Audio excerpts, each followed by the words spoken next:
Hi everyone, this is Vicki with ScrapAcademy. We have an instructional video here for basic cutting tools and also process video. If you just want to watch the process video, you can skip through to 7.5 minutes and watch that. But otherwise, just hang around and you can watch the whole video.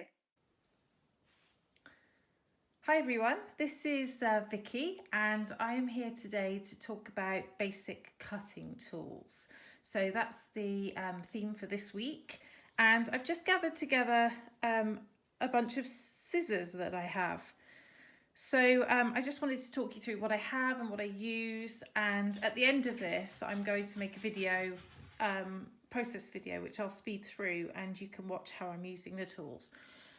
These ones here are fabric scissors, so I don't use them very often, but every now and then I might use them on some fabric in my layout, or ribbon. They're really super sharp, and when my husband isn't stealing them to cut things, they're good scissors, nice and sharp. I don't use them on paper though because it blunts them, apparently.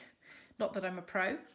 These are Stampin' Up scissors, and they're very small, and they're really sharp, very pointy edge, and they're very good for fussy cutting, you know, cutting out small things from papers and getting a really nice sharp finish.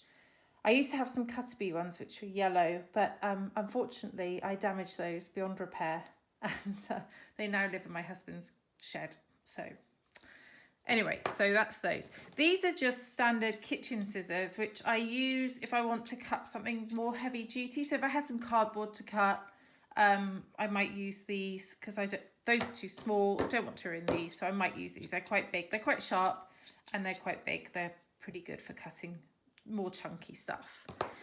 These ones here are very precision. They're tiny. I very rarely use these. They were my mother-in-law's and she gave them to me, and yeah, they're just too small for me to use, but I can see if I was cutting really tiny things out, they might be useful. They'd be good actually for snipping thread on my sewing machine, I think, actually, now I look at them. These are Tim Holtz grubby scissors. I don't use these very much actually. I used to use them a lot. They've sort of got a coating on them to stop things sticking, but yeah, they're quite good. They're quite heavy duty as well, and they've got nice big holes in the handheld parts. I don't know what they're called, but that's really helpful if you can't hold on to, like this, to small scissors. Some people, you know, if you have arthritis perhaps in your hand, it's quite difficult to hold a small scissor. So these are quite nice because you could actually fit all of your fingers in here and really get a proper grip on them. So so they're nice for that. I think Tim Holtz also does left-handed scissors, so if you use those you can get left-handed ones. I may be wrong on that, don't quote me, but I think he does. So that's all my scissor collection. Let me just move that to the side. And this is the other cutting tool that I would use that's basic, which is a craft knife. This isn't actually a craft knife, it's a scalpel. And I find this easier. Some people prefer a craft knife. I can't get on with them, but I like this. And you just buy replacement blades to go on here, so that when it blunts, you've got another one. And I keep a metal ruler with it because it's easy to slip with a craft knife, and you can't then cut into the ruler. So this mat is a self-healing mat. So when you cut it, there, it sort of heals itself so that you don't end up with cuts. I mean, over the time, this is quite an old mat now. It's got, you know, mixed media on it, and it's got some cuts in it and stuff, but it's pretty good. It would be difficult to cut all the way through there because it's got some sort of metal in there, which makes this ruler magnetic, so it holds it to there. So if I put a piece of paper down and put that over it, that helps to hold it in place too. Okay, sorry if the camera's moving. I'm getting a bit over enthusiastic with my table here. So that's cutting tools and scissors, and I'm going to use a variety of those on my layout so that you can see how I would use them. The next thing I have here is a guillotine. This is a little tiny one from Tim Holtz, and I use this for my photos. It's just a small one. It's not big enough for a 12 by 12 piece of paper, but it's really nice for just cutting the edge off photos or journaling cards or photo mats, that sort of thing. My other go-to trimmer is this Fiskars one here, and this is really nice. I really get on with this well. It's, you put your paper under here, put that down, and then you can cut, just slides and cuts, and these replace. And this is nice and sharp. It doesn't have a removable part here, which the next trimmer I show you does. So that goes down like that. There's a little flippy out bit here, so you can put a 12 by 12 in there. Let me just grab a 12 by 12 so that I can show you what I mean. So it's big enough to cut a 12 by 12. So if I wanted to cut some of these tags off, I can measure the size along the top. And it's got centimetres and inches. And we all know in the scrapbook world, we mostly use inches. But unfortunately it's got centimetres down here, which does irk me sometimes if I'm trying to gut something. So these are good for gutting paper, and I'll show you that in my video as well, just for so that you don't have to go all the way top to bottom. You can do a section inside. So I could just take out that tag, for instance, without affecting the rest of the page. So that's that trimmer. And then I have this trimmer, which is my older trimmer, and I've kept it because I can use it for, what's the word I'm looking for? Scoring. Crikey. So this trimmer, I don't use anymore as a trimmer. It's got this replaceable part in it. And I know a lot of people get on with Stampin' Up, and I did for years. But this, I don't think they make these ones anymore, to be honest. But this thing here, I don't know. I think it's damaged and it needs replacing. And probably if I replaced it, it would be perfect again. But that comes out and it just, I don't know. I think it's damaged and that's why it doesn't work properly. And the blades needed to keep getting replaced. So I think they were hitting the side perhaps of this and getting some damage. But anyway, I keep it because it's got the folding tool, and I could get a folder for the Fiskars, but I already have this one, so I keep that, and I can use that to score when I want to. And this again has a little thing that comes out as well, so that you can do 12 by 12. I think Stampin' Up have a new one now, so I don't know what that's like, but I've heard really good things about it. But I'm happy with my Fiskars. So that's it. That's my basic cutting tools. So I'm going to switch off now and switch to my process video, which I hope you will enjoy. If you have any questions at all, just shout out to me and I will come back and help you out. Thanks for watching, and here comes the process. So hi there, this is my process video as promised. I hope you enjoyed the cutting tools tutorial if you watched it. I'm starting out with a piece of white cardstock as my base, and you can see I'm using my trimmer here to trim some triangular pieces of paper to use as a background on my cardstock. So because it's quite a large area and I want it to be straight, excuse my hair and my roots there, I usually use the trimmer just to make sure that I get really straight, precise lines. I could try and cut that with the scissors, but it would never be straight. So that's a good example of where you would use your trimmer, or the craft knife you could use with a metal ruler to do this. So I'm just making a triangle for the top and the bottom of the page. Like that. I do think about flipping it. I bring in my photo, but I prefer the smaller triangle at the bottom. So I'm going to stick those down. The photo is just of my niece pulling silly face, and she's so cute. So I really like it. I thought I would use that here. So, okay, sticking those down. And what I want to do is do a load of fussy cutting with my little black Stampin' Up scissors to put around it. So the video is going to speed up quite a bit in a second so that you can watch me cut them, but it's in super quick time. And I just left it all in there just because you can just see the whole process, and it's really fast. It doesn't take long for me to cut them out. If only I could fussy cut this fast in real life, it would be wonderful.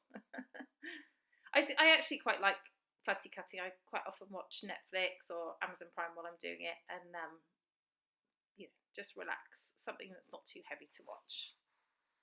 Okay, so I've cut those out, and I'm going to cut out some of these black and white florals as well. You'll notice, I think Emily gave this tip on the very first video. I don't move the scissors when I'm cutting. When I've got a piece to fussy cut, I tend to move the piece of paper. That I find easier to get control because you can rest your arm on the table and just have more control over the scissors. And I find it comes out neater that way.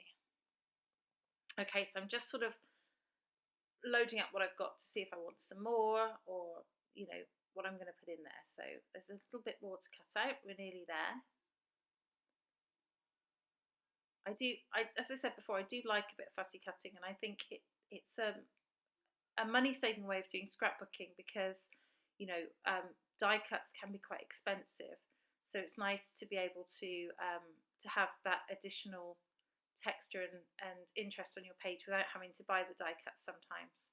You know, if you're on a budget, it's much easier to do it this way. Just buy some floral papers, or not just floral papers, but papers with things on that you can fussy cut. So I think I'm done with my fussy cutting, and I'm going to think about matting up the photo. And this is where I bring in my Tim Holtz scissors. They're a bit bigger and easier to cut and mat.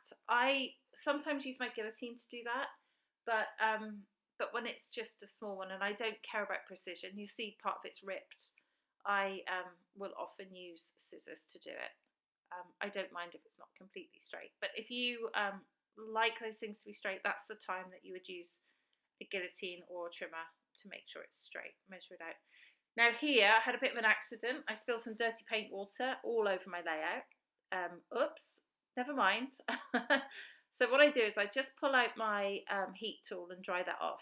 You could just leave it to dry naturally. I was just in a hurry, but there is a bit of a stain on my paper, but you know, it's not that noticeable, and I'll live with it. So I just made a bit of a mess doing all this, but all I want to do is just get some packaging and just put down some mixed media. This looks very messy. It looks like I've just ruined my page. Don't worry, most of it's going to be covered up. It's just a case of just adding a little bit of colour on the background so that it will pop through the edges of what I'm going to put down. And I've done some splatters there as well. Splatters are pretty easy. Just water down some ink or watercolours or acrylic paint. Load it onto your brush and just flick it onto the page. So just bringing some things back in. They always look different when you go back to them, but yeah, just bring them back in. I think I decided to take out the red flowers. I think they're too much. So they'll come out in a second when I start to assemble. You'll see. So I've just picked out some. I've got some bits and pieces from Amy Tangerine. I can't remember the name of the collection now, but it's her latest collection. So the strawberries and peach and things like that. So I just thought I would add some of those in just to add a bit of extra interest there with the flowers. Okay, what am I doing now? Just pulling out some more stickers, having a look at what I've got. All of these items are in my hip kit, monthly hip kit, so there's a variety of different things there. Okay, so I think I'm going to just draw some black lines around the triangular pieces just to add a bit of extra depth there. That's what I was doing while I was thinking about what to do next. So here I'm going to cut out one of the pieces of this cutter part. I'm just going to use my trimmer to show how you can take out a piece from and just use the trimmer for part of a piece, so it doesn't have to cut right the way through the whole piece of paper. And actually I missed, because I was trying not to lean over the camera, I missed one little bit and had to cut it off, but that cuts out quite neatly and leaves the others very neat for use later. You can also cut those with a pair of scissors, depending on how steady your hands are. I tend to be a scissor girl, and I tend to use scissors for everything, but I wanted to use some of the other bits and pieces just to show you in this layout. So here we go. I'm going to use my craft knife for this one little piece here. I just want that one corner, so I'm leaving the rest intact and just taking that one corner. And in this video I forget to put that on, but I do put it on before the end, and you'll see it in the final image. It's just the piece I put the date on for the picture. Okay, so I'm just assembling the picture mat. some tags there from the stamp market, which I'm just putting in there. The paper, the cut apart sheet was also from the stamp market. And these pieces of paper are Pink Paisley, Fifth and Monaco, both the coloured and the black and white ones. Okay, so just popping those in. Looks a bit different to the way I had it. Sometimes I take a photo of my layout just so that I can see what I've done when I like it, so that I can recreate it. This time I forgot, so it does look a little bit different, but I'm still happy with the final results. I think about using that bird, but I changed my mind. Part of me wishes I had now, because the reason I chose to use it was because it matched the floral cluster on the left, but I haven't, so I might add it to my layout later. Now I've watched this back, so just adding in some other things. I put some adhesive foam on the back of my photo, and that's sticky on one side, which sticks to the photo, and then I put glue or tape on the other side to stick it down. And I'm just using my ATG gun there with double-sided tape. Okay, so I'm going to stick down the peach and the strawberry. I'm getting near to the end. Just these little foam stickers from the Amy Tan collection. I've just cut that wreath in half so that I can put it in 2 different places, just for an extra bit of green pop in there. I tried to use this frame, which I was going to do a similar thing with cut in half, but I couldn't make it work, so I put that away. And then I'm thinking about my title. So I like this little Amy Tan glittery love. So I use love, and then I've got some word stickers coming up, which I think that's Fifth and Monaco as well. So there's different words, but I just picked out some letters to make the word your. So my title's going to be Love Your Face, and I'm just going to use these glittery thickers here. Not glittery, sorry, shimmery thickers to make the last word face. And then the little date sticker goes below face. I just stick it on flat, and I turn up the corners and write the date on it by hand. Just using my T-square ruler there, just to make sure that that word is absolutely straight. And that's it. There's the final layout. There are some close-ups coming as well. I hope it gives you some inspiration. I would love for you to subscribe to my channel, which I'll put a link below for those of you watching on Facebook. And until next time, this has been Vicki for Scrap Academy. Thanks for watching. Bye-bye.